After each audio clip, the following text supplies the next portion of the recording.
Estaba en una reunión familiar cuando mi mamá me preguntó, ¿estás emocionada por cumplir 23 años? Sentí como si todo mi cuerpo se tensara de golpe. No es para menos. En mi familia, desde hace generaciones, siempre alguien muere justo el día que cumple 23. Primero fue mi bisabuelo, luego la hermana de mi abuela, y después el primo de mi mamá. Yo no soy supersticiosa, pero nadie podía explicar algo tan raro. 3 meses después de esa plática, iba camino al trabajo cuando de la nada, un coche se subió a la banqueta, justo en el lugar donde yo había estado parada unos segundos antes. Esa noche, sin poder dormir, me puse a buscar la historia de mi familia en internet y encontré 7 muertes, todas a los 23. Decidí visitar a mi tía abuela Helen, la única que seguía viva, y conocía de primera mano a los mayores. Pero apenas saqué el tema de las muertes, se le heló la cara. ¿Por qué andas investigando eso?, me preguntó sin atreverse a verme. Le expliqué que mi cumpleaños ya estaba cerca, y entonces sí me volvió a ver, pálida. Todos murieron entre las 3 y las 4 de la tarde, susurró. Por eso dejamos de hacer fiestas de cumpleaños. No quiso decir ni una palabra más. Cuando llegó el día, les dije a todos que quería estar sola y cerré la puerta con seguro doble. Esa mañana me senté en el sillón, viendo el reloj pasar. Primero dieron las 10, luego el mediodía.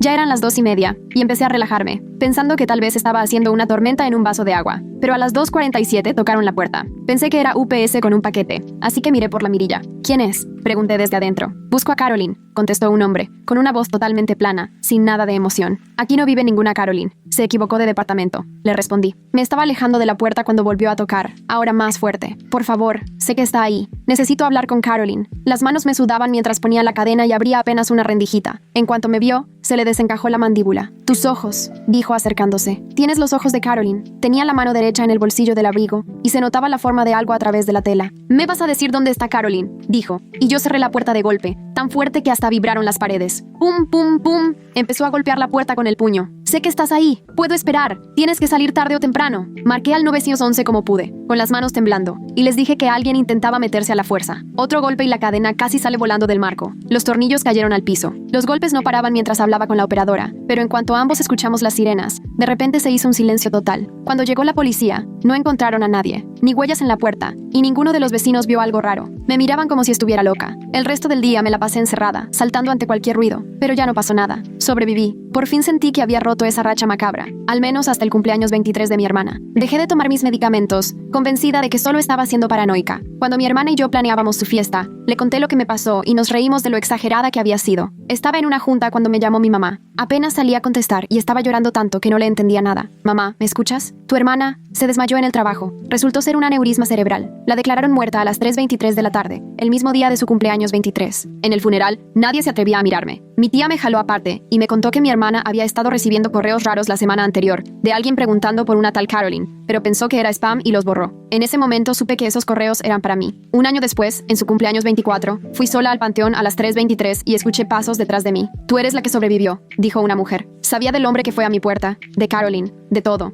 Y cuando al fin me explicó lo que pasaba, todo cobró sentido. Sacó una foto vieja del bolsillo y me la dio. Ahí estaba mi mamá, joven, con el cabello oscuro, parada junto a esa mujer. Por atrás, alguien escribió, Caroline y Luna, 1999, con tinta azul casi borrada. Me temblaron las piernas cuando comenzó a contarme que en realidad Caroline era el nombre verdadero de mi mamá, antes de cambiárselo hace 24 años, porque estaba huyendo de alguien muy peligroso que quería matarla por lo que había hecho. La maldición no era cosa de familia ni mala suerte, era un hombre que llevaba décadas cazándonos. Nos mataba a los 23 porque esa era la edad en la que mi mamá escapó y empezó de nuevo. Sentí un hueco en el estómago al entender todo. Mi hermana murió por algo que ni siquiera fue culpa suya. La mujer se presentó como Luna Carver, la mejor amiga de mi mamá en aquellos años y quien la ayudó a desaparecer. Le consiguió papeles falsos, le buscó otro lugar para vivir y le enseñó a ser otra persona. Luna señaló las tumbas alrededor y me dijo que el hombre que llegó a mi puerta seguramente era Seth Robertson, un investigador privado que fue contratado por el verdadero peligro para encontrar a cualquier familiar que pudiera llevarlo hasta Caroline. Me contó que llevaba años vigilándonos para protegernos, sin que nadie lo notara. Me enseñó fotos en su celular de un tipo canoso, como de 40 años, afuera de mi edificio. Ese era Seth,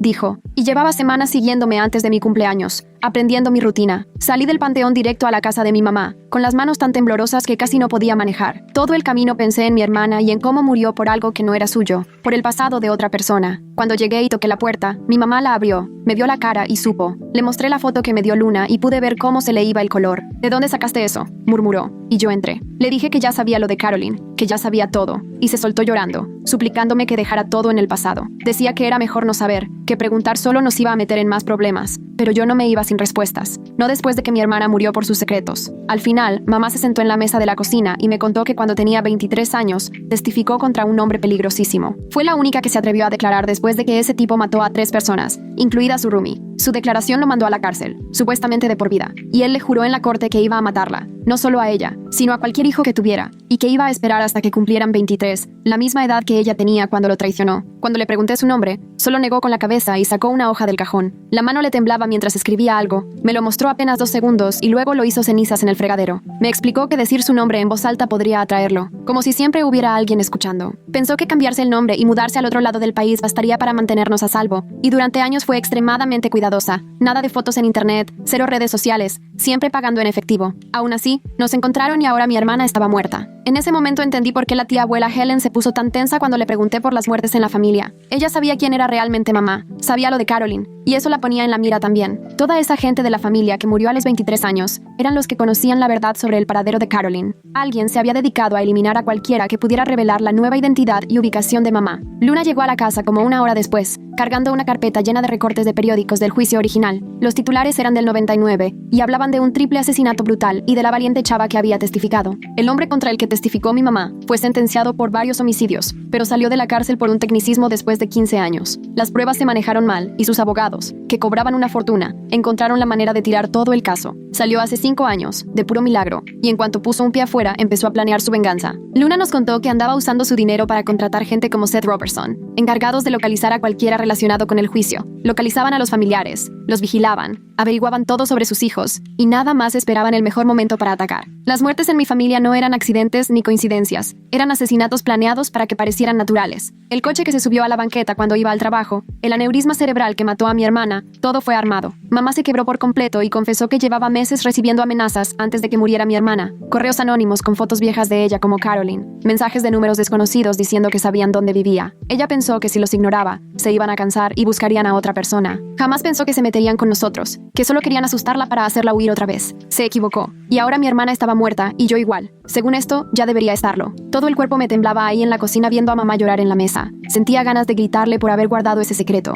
por no decirnos nada, por dejar que mi hermana viviera sin saber que corría peligro. Tenía los puños tan apretados que las uñas se me enterraban en las manos. Luna se dio cuenta de lo enojada que estaba, porque se puso entre nosotras y me puso la mano en el hombro. Me dijo que si nos hubieran advertido, tal vez todo se habría puesto peor, porque esa gente está al pendiente de cualquier señal de que sus objetivos sospechan algo. Mamá fue a ver a un experto en seguridad hace años, y él le dijo que lo mejor era hacer como si nada, no dar señales de que sabía de las amenazas. Que si nos contaba a nosotros, lo más seguro era que entráramos en pánico y hiciéramos algo que los alertara y acelerara el ataque. Me solté de Luna y agarré la laptop de mamá. Mis dedos volaron por el teclado mientras entraba a la cuenta de Facebook de mi hermana, usando la contraseña que me había dado hace años. Luna se asomó por encima de mi hombro mientras revisaba los mensajes de las semanas antes de su muerte. Y ahí estaba, en las solicitudes de mensajes, alguien llamado Marcus Henderson, diciendo que investigaba nuestro árbol genealógico para un proyecto. Mi hermana le contestó 3 semanas antes de su cumpleaños. Le mandó fotos de reuniones familiares y hasta le contó dónde vivíamos y trabajábamos. La foto de perfil era de un señor mayor que nadie conocía, pero Luna aseguró que seguro era Seth Robertson usando una cuenta falsa. Sacó su laptop y me empezó a mostrar sitio tras sitio donde nuestra información estaba a la vista de cualquiera que quisiera pagar. Los registros de propiedad con la dirección de mamá y lo que pagó por la casa. El padrón de electores con nuestros nombres completos y fechas de nacimiento. Sitios de búsqueda de personas con nuestros teléfonos, correos y hasta los nombres de los familiares. Cada vez que actualizábamos nuestro LinkedIn o subíamos algo a Instagram, era como dibujarles un mapa directo a nosotros. Luna abrió otra carpeta en su computadora y sentí que el estómago se me caía. Tenía reportes médicos de otras 3 familias ligadas al juicio, donde jóvenes habían muerto por hemorragias cerebrales o fallas de órganos, los síntomas idénticos a los de mi hermana. Resulta que existe una droga que provoca sangrados en el cerebro si tienes ciertos genes, y se descompone tan rápido que ni los exámenes normales la detectan,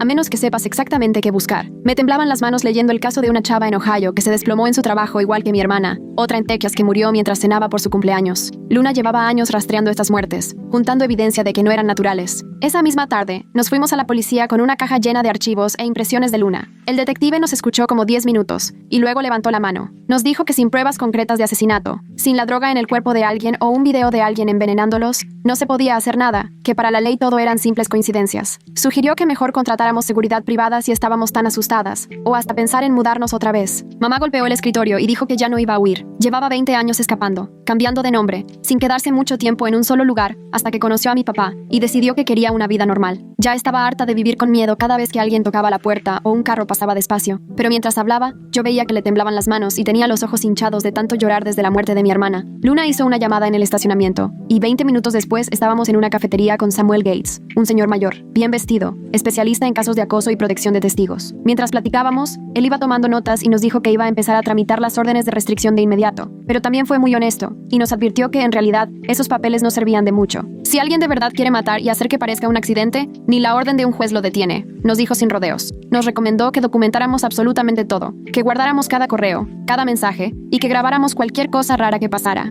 Esa misma noche, sonó mi teléfono de un número desconocido. Estuve a punto de no contestar, pero algo me hizo responder. Al principio solo se escuchaba la respiración de alguien. Luego, una voz de hombre soltó 2 palabras antes de colgar. La hija de Caroline. Sentí un escalofrío recorrerme de pies a cabeza. Ya sabían perfectamente quién era yo. A la mañana siguiente, llegó una camioneta y 2 tipos empezaron a instalar cámaras en cada esquina de la casa de mi mamá. Cambiamos todas las chapas por unas mucho más seguras, imposibles de forzar. La empresa de seguridad puso sensores en ventanas y puertas que nos avisarían si alguien intentaba entrar. Pero, aún con todas esas medidas, no podía quitarme la sensación de que nos vigilaban. Cada carro que pasaba despacio me aceleraba el corazón. Cada persona paseando a su perro me parecía sospechosa, como si estuvieran espiando. Cada repartidor podía ser un investigador encubierto. Samuel nos llamó una semana después con más malas noticias. Había estado investigando la parte financiera y descubrió que el hombre que nos tenía en la mira estaba usando criptomonedas para pagarle a tipos como Seth Robertson. El dinero se movía por tantas cuentas y plataformas que era casi imposible seguirle la pista. Aprendió de sus errores en la cárcel y ahora sabía borrar cualquier rastro. No había cuentas bancarias ni papeles que pudieran ayudar a rastrear el dinero. Los pagos podían venir de cualquier parte del mundo y llegarle a cualquiera que tuviera una cartera de Bitcoin. 3 días después, mi mamá me pidió que fuera a su casa porque quería enseñarme algo importante. Me llevó a su closet, movió un montón de suéteres viejos y de ahí sacó una caja fuerte pequeña que yo nunca había visto. Le temblaban las manos mientras ponía la combinación. Adentro tenía fajos de billetes amarrados con ligas, tal vez unos $30,000 en total. Se la había pasado ahorrando por 15 años, 20 pesos aquí, 50 allá, siempre en efectivo de las compras o vendiendo cosas por internet, lista para el día en que tuviera que huir otra vez. Me puso el dinero en las manos y me dijo que me fuera, que desapareciera antes de que también me encontraran a mí. Pero se lo regresé y le dije que no la iba a dejar sola en esto. Al día siguiente, Luna llegó temprano con 3 cajas de archivo que había tenido guardadas en una bodega al otro lado de la ciudad. Regó fotos por toda la mesa del comedor y me sentí fatal al verlas, porque ahí estaba Seth Robertson en el súper, a 2 cuadras de la casa, 3 semanas antes de que mataran a mi hermana. En otra foto lo captaron en la cafetería donde mi hermana desayunaba diario antes de irse a trabajar. Luna lo había estado siguiendo por meses, anotando cada lugar al que iba, juntando pruebas de que acosaba a nuestra familia. Pero cuando llevó todo eso a la policía, le dijeron que fotos de alguien haciendo compras no servían como evidencia de un delito. Sacó más archivos y nos mostró recortes de periódico de otras 3 familias que habían tenido algo que ver con el juicio original, ya fuera como testigos o miembros del jurado. Los Henderson en Michigan perdieron a su hija de 23 años por un infarto repentino, aunque era maratonista y estaba sana. Los Washington en Georgia perdieron a su hijo en un accidente raro en el trabajo, justo el día que cumplió 23, cuando se le vino encima una repisa. 2 familias ya habían perdido hijos y Luna dijo que aún había al menos una familia más siendo perseguida. Encontré a los Henderson en redes y les mandé un mensaje contándoles quién era y preguntando si podíamos hablar. Me contestaron en menos de 1 hora y quedamos en hacer videollamada ese mismo día. Me contaron que habían contratado a Executive Protection Services, una empresa especializada en proteger víctimas de acoso, con exagentes del FBI en su equipo. Llevaban 2 años pagando $8,000 al mes para que revisaran su casa diario y cuidaran a sus otros hijos cuando iban a la escuela o al trabajo. El papá tuvo que hipotecar la casa y la mamá tenía 3 trabajos, pero decían que valía la pena porque sus hijos seguían vivos. Esa noche mi mamá, por fin, se sentó conmigo y con Luna y nos contó todo sobre el juicio, de lo que había evitado hablar 20 años. Su roomie Jennifer había estado saliendo con un hombre que al principio parecía encantador, pero se volvió controlado y, cuando Jennifer quiso dejarlo, él se apareció en su departamento armado con un cuchillo. Mi mamá estaba escondida en el closet y escuchó todo. Escuchó a Jennifer suplicando por su vida. Escuchó los sonidos que todavía la persiguen en pesadillas. Cuando llegó la policía, ella fue la única testigo que se atrevió a declarar porque los demás tenían miedo de la familia de él. Pasó 3 años en el programa de protección a testigos, viviendo en moteles y casas de seguridad, hasta que decidió que ya no podía vivir así y quiso intentar una vida normal con otra identidad. Samuel nos llamó al día siguiente diciendo que había encontrado algo en la ley federal que podía ayudarnos, porque si lográbamos probar un patrón de acoso y amenazas que cruzara fronteras estatales, se volvía un delito federal, y el FBI tendría que intervenir. Abrió una carpeta compartida en línea donde empezamos a subir todo. Cada llamada rara, cada vez que veíamos a alguien vigilando la casa, cada carro que nos seguía a más de 2 cuadras, armando un expediente que nadie pudiera ignorar. 2 días después, abrí mi correo y encontré un mensaje sin asunto, de una dirección que solo tenía números y letras sin sentido. Eran 12 fotos mías tomadas desde afuera de mi departamento, en diferentes momentos del mes. Yo con las bolsas del súper, revisando el buzón, saliendo rumbo al trabajo, y el texto solo decía 23 una y otra vez hasta llenar toda la pantalla. Se lo reenvié a Samuel y me dijo que era buena prueba, pero también que era señal de que estaban subiendo de nivel en la intimidación y debíamos tener mucho más cuidado. Luna también había estado investigando y descubrió que Seth Robertson había estado usando el nombre Mike June para conseguir trabajo en Quick Ship Delivery Service desde hace 6 meses, justo la paquetería que entrega en nuestro vecindario todos los días. Lo siguió en su ruta y vio cómo pasaba despacio frente a nuestras casas, tomaba fotos con el celular y se aprendía nuestros horarios. Sabía perfectamente cuándo estábamos y cuándo no. Al día siguiente decidimos enfrentarlo justo cuando llegara a su turno en el almacén de reparto. Mamá se quedó en el coche mientras Luna y yo nos acercamos cuando él estaba cargando su camión, y Luna fue directa. Le dijo que ya sabíamos quién era en realidad y lo que estaba haciendo. Él soltó las cajas y se volteó con una sonrisa tranquila, como si nos hubiera estado esperando. Nos respondió que no podíamos probar nada, y que, aunque pudiéramos, su jefe tenía toda la paciencia del mundo y podía esperar el momento perfecto. Nos advirtió que podríamos estar cuidándonos la espalda todo el tiempo, pero que tarde o temprano bajaríamos la guardia, olvidaríamos revisar las cerraduras, y justo ahí terminarían lo que empezaron. Luna estaba grabándolo todo con su celular, pero al tipo ni le importó. Solo se subió a su camión y se fue como si hubiéramos hablado del clima. Esa noche, como a las 2 de la mañana, escuché que se rompía un vidrio. Salí corriendo y vi la ventana de mi coche hecha pedazos con una foto sobre el asiento del conductor. Era una foto de la tumba de mi hermana con flores frescas, flores que yo no había puesto, y en la parte de atrás alguien escribió que podían llegar a nosotros cuando quisieran, que solo estábamos aplazando lo inevitable. Mamá se la pasó las siguientes 3 horas en el teléfono con el servicio de alguaciles de Estados Unidos, rogando para que la dejaran volver al programa de protección de testigos. Yo me senté junto a ella, escuchando cómo su voz se volvía cada vez más desesperada mientras la mandaban de una oficina a otra. Una y otra vez explicaba lo de las amenazas, la foto y la muerte de mi hermana, pero siempre le contestaban lo mismo. Una vez que sales del programa por decisión propia, no puedes volver a menos que haya una amenaza real y creíble que cumpla con ciertos criterios. El de la llamada le dijo que el acoso no contaba y que las amenazas vagas tampoco servían. Necesitamos pruebas de que alguien está intentando matarla ahorita,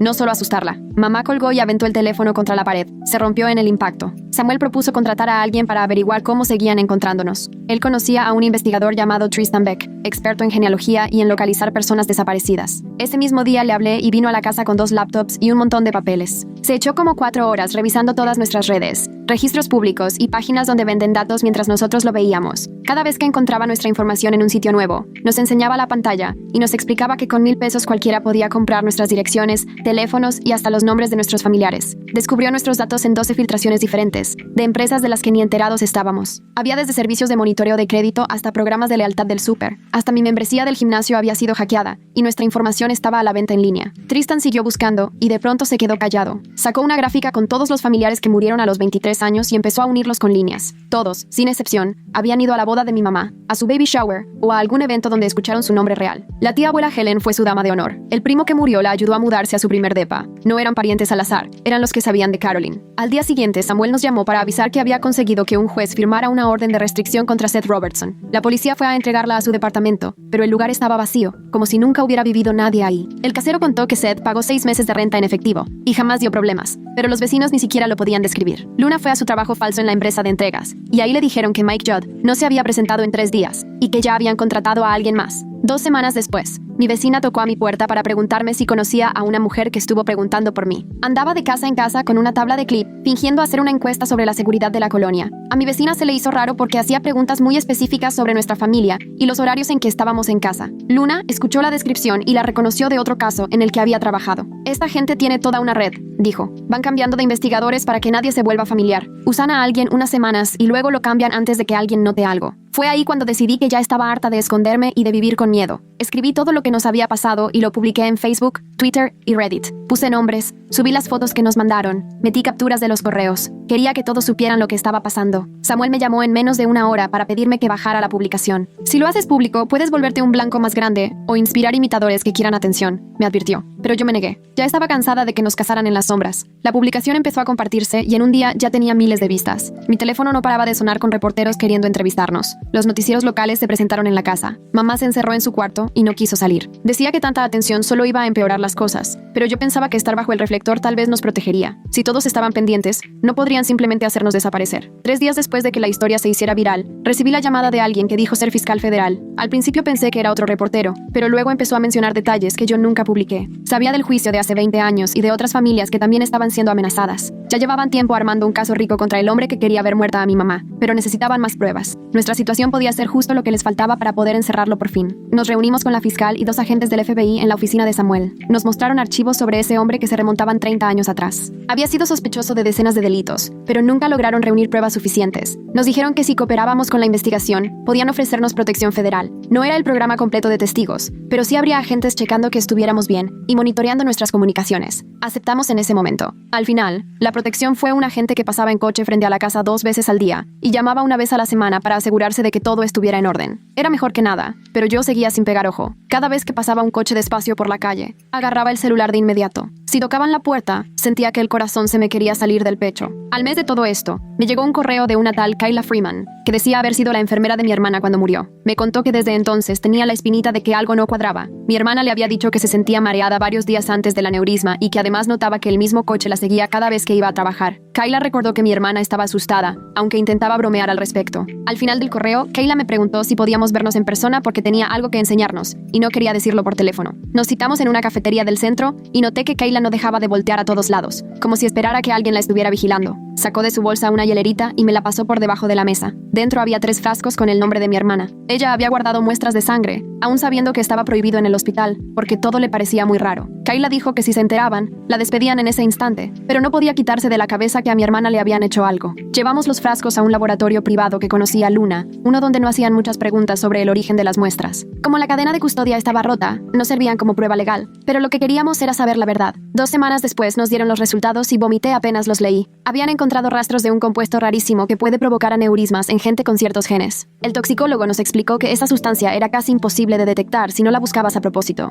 No era suficiente para acusar a nadie de homicidio, porque no había manera de probar cómo llegó eso al cuerpo de mi hermana, pero por fin supimos con seguridad que la habían envenenado. Al día siguiente me hice la prueba, y resultó que tengo el mismo marcador genético que ella. El doctor me explicó que de haber estado expuesta a ese compuesto, yo también habría muerto. Luna dijo que, seguro la única razón por la que sobreviví a mi cumpleaños, fue porque Seth no tuvo oportunidad de acercarse lo suficiente para darme la dosis, ya que ese hombre que apareció en la puerta lo espantó con su actitud tan agresiva. Mi hermana no corrió con esa suerte porque sí estuvo hablando con él por internet, creyendo que era un familiar. Luna se puso a hacer llamadas y, en menos de una semana, ya tenía organizada una reunión con otras personas, cuyas familias también habían sido atacadas por el mismo hombre en distintos momentos. En ese primer encuentro éramos 12, entre sobrevivientes y familiares de víctimas. Una señora contó que su hermano había muerto hace 10 años, de un infarto a los 32. Otro chavo narró que a su papá se le accidentó el coche, según la policía por una falla mecánica, pero él siempre sintió que había algo más. Empezamos a vernos cada semana, compartiendo información y cuidándonos entre todos. Una de las sobrevivientes, que perdió a su hija hace 5 años, nos contó cómo se defendió. Contrató a un contador forense para investigar las cuentas del tipo y encontró un montón de empresas fantasma. Reportó todo al SAT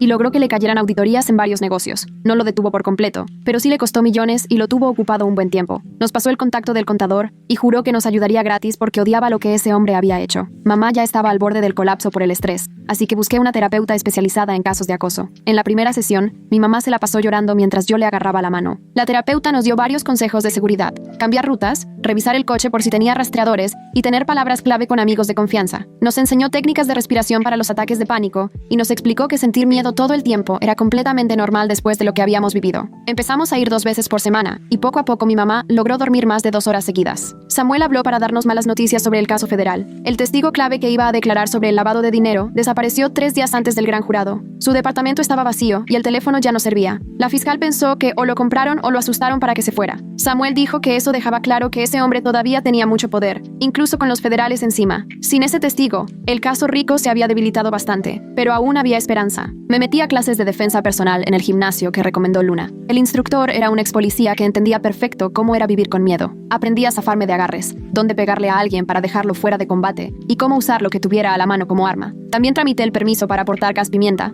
aunque sabía que eso no pararía a alguien realmente decidido, pero al menos tenerlo en la bolsa me daba un poco más de tranquilidad al salir. Gracias al grupo de apoyo, supimos que el ex encargado del programa de protección de testigos de mi mamá se había jubilado en Florida. Un conocido de otro miembro del grupo nos consiguió su número. Cuando le marcamos, se acordó de mi mamá en cuanto escuchó su nombre y nos dijo que siempre se había quedado preocupado por ella cuando dejó el programa. Ya no podía ayudarnos oficialmente por estar retirado, pero aceptó vernos de manera extraoficial. Volamos a Florida y nos encontramos en un bar de playa donde nadie nos conocía. Aunque se veía mucho mayor, seguía con la mirada bien alerta. revisando cada rincón. Nos contó que desde el principio el programa había catalogado el caso de mi mamá como de alto riesgo, pero que ella se empeñó en salirse cuando el hombre fue a la cárcel. Nos dio un curso express sobre cómo desaparecer. Destruyan todas sus tarjetas y usen puro efectivo. Jamás den su nombre real. Corten lazos con todos, sin excepciones. Consigan celulares desechables y cámbienlos seguido. No se queden en el mismo lugar muchos días. Cambien por completo su aspecto. Suban o bajen de peso. Cambien el cabello. Vístanse distinto. Borren todas sus redes y jamás suban fotos. Nos puso a practicar todo el plan hasta que, de tanto repetirlo,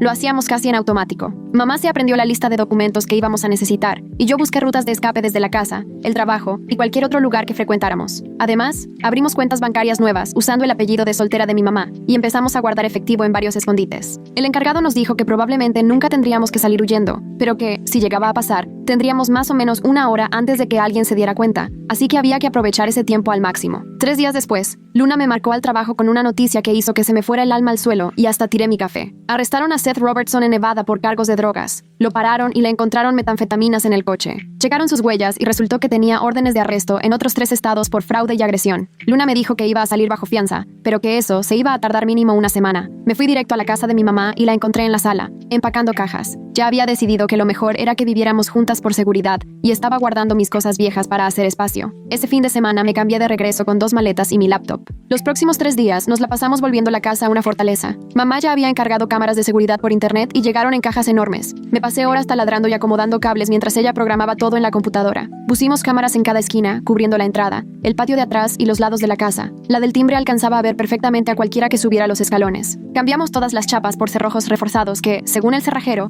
solo se pueden abrir con herramientas pesadas. Las ventanas tenían unos seguros especiales que no dejaban que se abrieran más de 10 centímetros. Mamá quería poner rejas, pero la convencí de que era demasiado. Eso sí, pusimos lámparas con sensor de movimiento por todo el patio. Eran tan sensibles que con cualquier gato se prendían. El sistema de alarma salió en $2,000, pero a mamá ya no le importaba el gasto. Tenía sensores en puertas, ventanas, detectores de cristales rotos y botones de pánico en cada cuarto. La empresa nos dio unos llaveros que, si apretabas el botón 3 veces, llamaban directo a la policía. Por el chat del grupo de apoyo, nos enteramos de que otras familias estaban haciendo lo mismo. Una familia en Ohio gastó $10,000 en seguridad y otra en Texas se fue a vivir a un fraccionamiento privado con guardias armados. Todos compartían lo que les funcionaba y lo que no. Alguien propuso juntar dinero para recursos comunes, y en 2 días ya había 15 familias cooperando. El fondo ayudó a pagar sistemas de seguridad para quienes no podían costearlos, y también cubrió el gasto de un abogado que nos orientó sobre órdenes de restricción y leyes de defensa personal. Una señora hasta pudo mudarse a un barrio más seguro después de que alguien se metió a su cochera usando ese fondo. Una semana después de que iniciamos el fondo, me llegó un correo de una periodista llamada Julia Richmond. Había estado investigando el juicio original para hacer un documental, y se topó con cosas inquietantes. Quería juntarse en persona, pero solo en un lugar público.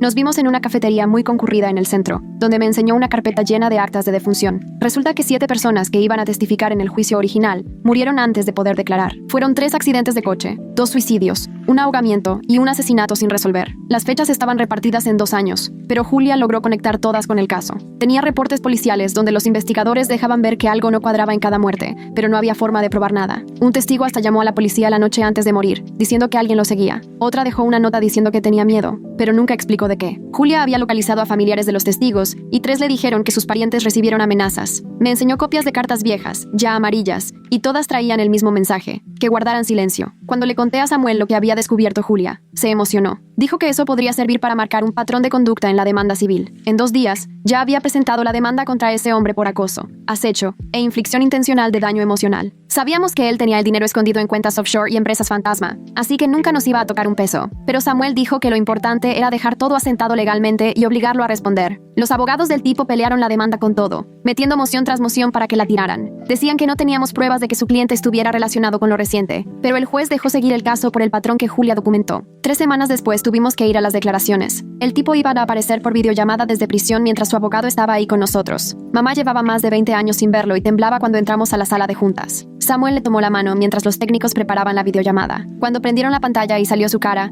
mamá hizo un ruido como si se le fuera todo el aire. Se veía más viejo, pero sus ojos seguían igual de fríos y vacíos, como de tiburón. Miró directo a mamá a través de la cámara y apenas sonrió. «Hola, Caroline», dijo, y mamá se soltó llorando. El abogado protestó, pero el daño ya estaba hecho. Mamá no podía dejar de temblar y tuvo que salir 2 veces a vomitar. Pero cuando regresó la tercera vez, ya era otra. La cara se le veía dura y las manos bien firmes. Miró directo a la pantalla y dijo que ya no tenía miedo. La declaración duró 4 horas, con el abogado tratando de hacernos caer en algo, pero mamá contestó todo claro, describiendo las amenazas de hace décadas y el miedo con el que había vivido. Al terminar, Le dijo a Samuel que quería que todo saliera a la luz, que ya no pensaba esconderse, y quería que el mundo supiera lo que ese hombre había hecho. Julia se puso feliz cuando aceptamos participar en su investigación. Ya había entrevistado a 6 familias más y tenía cajas llenas de documentos. Nos pasamos 3 días en la oficina de Julia revisando todo, escaneando fotos y papeles viejos. Mamá grabó 8 horas de entrevista contando la historia desde el principio. El reportaje de Julia salió 2 semanas después en la portada del periódico del domingo. El titular decía: décadas de muerte, cómo la venganza de un hombre destruyó a varias familias. Venían fotos de todas las víctimas, líneas del tiempo mostrando los patrones y citas de 15 familias. La versión en línea incluía documentos y audios. En cuestión de horas, se compartió por todos lados. Mi teléfono no dejaba de sonar con reporteros buscando entrevistarme. 3 familias más contactaron a Julia después de leer el artículo,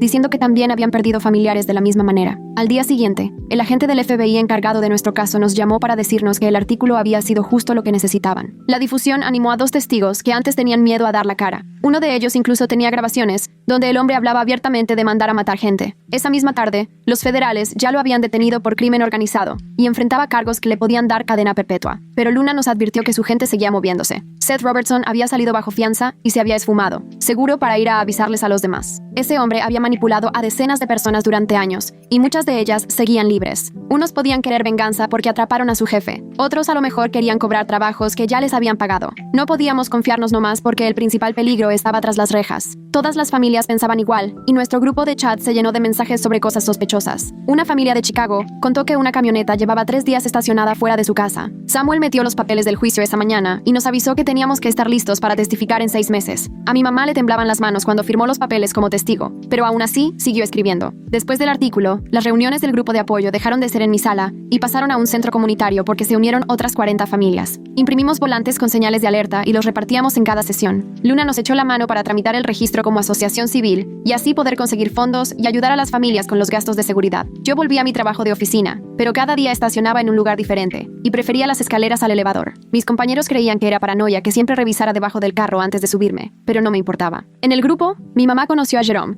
un señor cuya esposa había sido asesinada por su acosador hace 5 años. Empezaron a tomarse un café después de las juntas, y por primera vez desde que murió mi hermana, le vi una sonrisa sincera. El fiscal federal nos llamaba cada semana con noticias y aseguraba que ya tenían todo para que el hombre no volviera a salir de prisión. Pasaron 3 meses en los que todos nos comunicábamos a diario y compartíamos cualquier cosa extraña. Mamá y Jerome salían a cenar 2 veces por semana, y hasta lo invitó a nuestras reuniones para revisar la seguridad de la casa. La fecha del juicio se fue posponiendo 2 veces, porque los abogados del hombre seguían metiendo trabas, pero Samuel dijo que era lo normal. Le puse 3 cámaras nuevas a la casa de mi mamá, y le enseñé bien cómo usar el gas pimienta. Nuestra asociación creció a 200 familias y abrimos una página con recursos y contactos de emergencia. Las noticias locales hicieron un reportaje sobre cómo estábamos ayudando, y empezaron a llegar donativos. Mamá me confesó que Jerome la hacía sentir segura otra vez, y me dio gusto que encontrara a alguien que de verdad entendía por lo que habíamos pasado. Al fin arrancó el juicio y nos sentamos en la sala mientras lo traían esposado. Mamá me agarró la mano cuando él nos miró, pero esta vez no bajó la vista. Yo declaré durante 3 horas sobre mi cumpleaños y lo que le pasó a mi hermana. Al día siguiente, mamá contó todo. Cómo vivió como Caroline y los 20 años que pasó huyendo. El jurado tardó 2 días en regresar, pero lo declararon culpable de todo. Cuando el juez sentenció cadena perpetua sin derecho a libertad condicional, el tipo volteó a ver a mi mamá y solo le dijo con los labios: Caroline. Pero ella se le quedó viendo, firme, sin moverse. Hicimos un memorial para mi hermana en lo que hubiera sido su cumpleaños 25. Esta vez fue toda la familia y por fin les contamos la verdad sobre la maldición y lo que en realidad pasó. Mis tíos y tías lloraron al escuchar cómo murió y por qué nunca lo habíamos contado.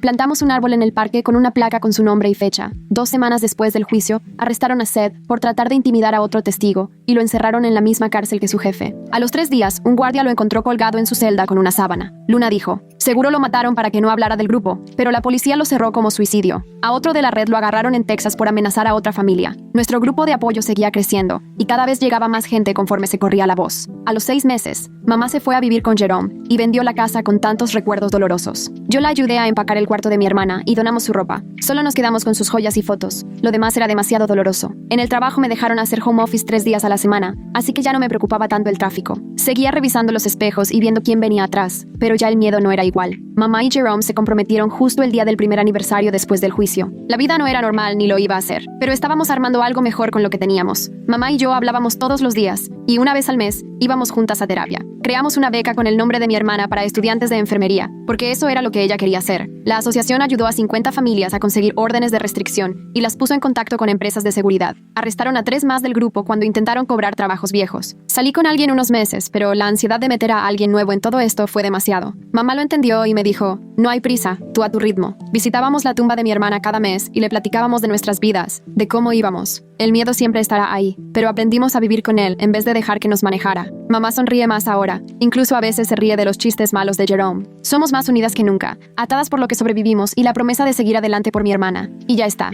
nada fuera de lo común, solo la historia tal cual fue. Gracias por escucharme. Siempre se siente como platicar con un amigo. Seguro pronto lo repetiremos.